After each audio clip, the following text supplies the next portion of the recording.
Shout out to my cousin Justin for making this video possible. Hi, Top Penalized Math Industry, and here is the second part of solutions to the solubility rules. So what we're going to do in this video is actually solving if the compound and or element is soluble in water. Let's see what happens, and let's get started.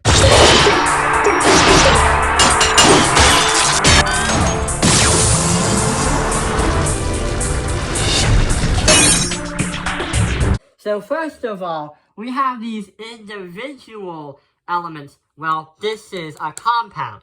And we're going to say if it's solid, liquid, gas, or aqueous. So what's going to happen is Al is going to be a solid. That is aluminum. H2O is water, is a liquid. Hg, that's liquid mercury, that's also a liquid.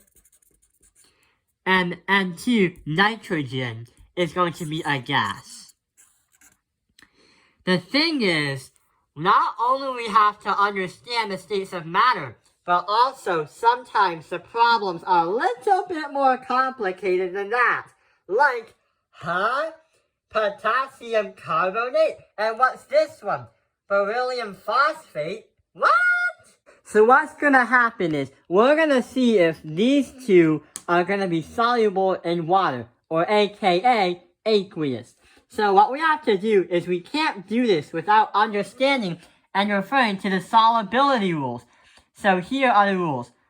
All acetates and nitrates are soluble. All chlorides, bromides, and iodides are soluble except aluminum, mercury, and lead. All alkali metals, salts, are soluble. All ammonium compounds are soluble. All sulfates are soluble except barium, strontium, and lead. All carbonates and phosphates are insoluble except the alkali metals and NH4. All hydroxides are insoluble except the alkali metals and NH4 or ammonium. All sulfides are insoluble except the alkali metals, alkane earth metals, and NH4 ammonium. So this is basically solving a geometry proof, because you're trying to find which one of these fits into what conditions of these rules.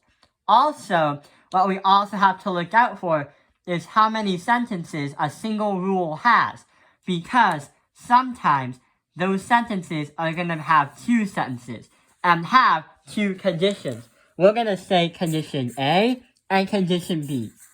So let's get started and start deducting. So let's start with this one, potassium carbonate. So when I say potassium carbonate, I am reading it the correct way. However, the first step of when you're trying to find something that's soluble is the second part. When you have the second part, it puts you on track on what kind of rule that you need on the solubility rules. So first you want to look at this. We have potassium carbonate, but if I slice the whole thing in two, let's start with carbonate. So where on the solubility rule sheet where it talks about carbonate? Well, it says here, all carbonates and phosphates are insoluble except the alkali metals and NH4. But that is two sentences. That is going to be condition A and B together. What about condition A? Let's say all carbonates and phosphates are insoluble. So that is saying that this is going to be insoluble. So we're going to say that condition A is going to work. But what about condition B? Condition B is the other sentence involving in this specific type of rule. So we're going to say the alkali metals and NH4. So all carbonates and phosphates are insoluble. That's the first sentence. The second sentence is except the alkali metals and NH4. When we take a look at the periodic table, the alkali metals are always going to be the first row of the periodic table. Hydrogen, lithium, sodium, potassium, rubidium, cesium, and francium. And looks like we have our target acquired. We have potassium as number 19, the atomic number for alkali metals on the first row of the periodic table of elements. Therefore, what we're going to say is condition B is going to work too, which also means that we can conclude that this is going to be aqueous. So that tells you that this compound as a whole is going to dissolve in water. So we found the solutions to make it soluble. Let's check out the next one. So remember, we have beryllium phosphate. And what we're going to do is slice the thing in half. Then we read the first one on the right before we read on the left. Because right is right. And when you make the right choice, it leaves or it has left you some points on your test to be awarded. So let's see what happens. Solubility rules. We have phosphate. No, no, no, no, no, yes! It's the last one like this one. All carbonates and phosphates are insoluble. So here's the first one. All carbonates and phosphates are insoluble. So we have a phosphate right here. So we're going to say condition A is going to work.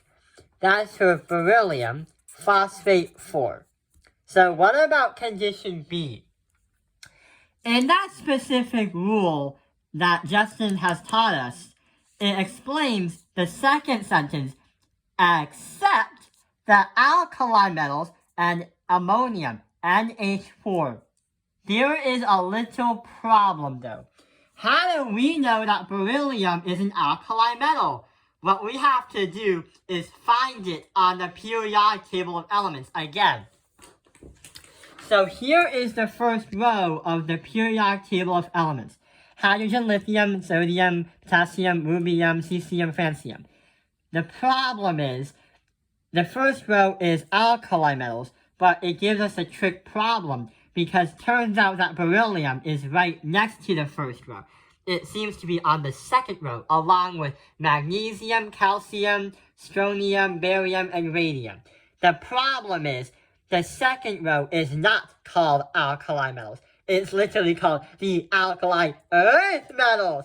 So what we're going to say that about condition B, it's not going to work. And the problem is, when we say that a proposed aqueous compound might work, the solubility rule is saying that one sentence will work, one condition, the other one won't. Therefore, it's not aqueous. So it's going to become a solid. So this is going to be a solid answer on your next exam. So when you have two conditions that work, it's aqueous. When you have one condition that doesn't work, or both, it will become a solid. Let's check out this one. We have left to right aluminum hydroxide. But now we have to read right to left. Split, target acquired, and let's see what hydroxide does to us. So what's going to happen is, let's see. No, no, no, no, no, no. Yes, all hydroxides are insoluble. So that is the first one. All hydroxides are insoluble. So we're going to say that aluminum hydroxide, ALOH, aluminum hydroxide, condition A works. But the thing is, condition B is accept the alkali metals and NH4. The problem is, AL, aluminum, is not an alkali metal. And not only that, it's not ammonium. Al is actually on right over here on the periodic table of elements, it has a charge 3. And the thing is, the solubility rules does not even talk about Al being soluble or insoluble. So basically, the hydroxide, this rule is going to drive us to our answer that we have no clue what condition B is. It's not going to work. So what we're going to say that another solid answer, this cannot be aqueous.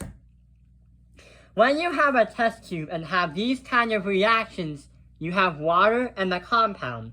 Sometimes it will dissolve, and sometimes you'll have something that's a solid at the bottom of the test tube after the reaction happens. I set a par. I end my turn. I refuse to lose. My turn. I still believe in my cards. I draw. Lava Golem's effect activates. Ah! I can still turn this duel around. Time to battle. Here we go. I attack your life points directly. I don't think so. I activate a face-down card. My trap activates. Ah!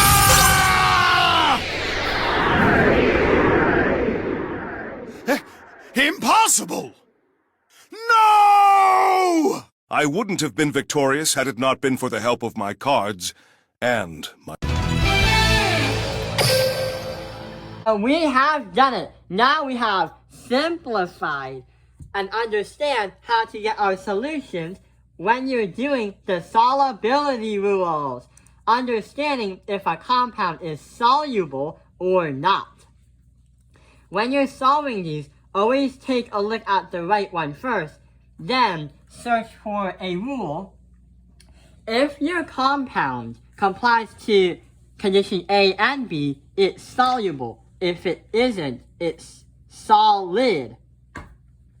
Basically solving a geometry proof where you have statement and reason. And you have to prove that this triangle, for example, is congruent. I hope this video has helped you understand solutions to solubility rules. Thank you for watching Top Opinion Life's Math Industry. Like and subscribe.